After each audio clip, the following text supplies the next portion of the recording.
Луѓето околу мене кои почнуваат да реагираат, кои што припаѓаме на таа заедница, кои што дале свој допринос во политика, во спорт, во култура, во бизнис, едноставно се чудат, а што 90% биле гласачи на СДСМ. Тоа е најтрагичното.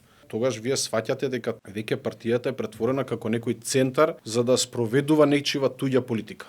Можеме да се согласиме дека се работи во моментов за заробена политичка партија на одредена група на луѓе, кои што немаат врска ни со социјалдемократијата, Немам друго како да го оценам, бидејќи после тој текст, прво еден куп луѓе се јавија во коментари, најголемиот дел кој што се поддржувачи на СДСМ со поддршка на тоа што пишам, демек се претерува.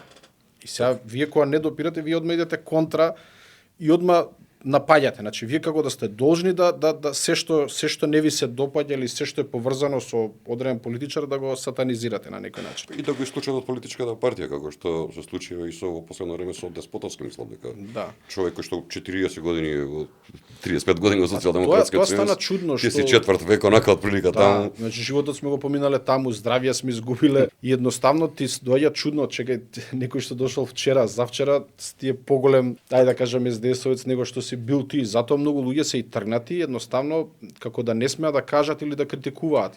Ова е како еден вид да сме затворени во една соба и што денеска добиваме налог, ајде да кажам така да го сватам, напаѓајте тоа и тоа.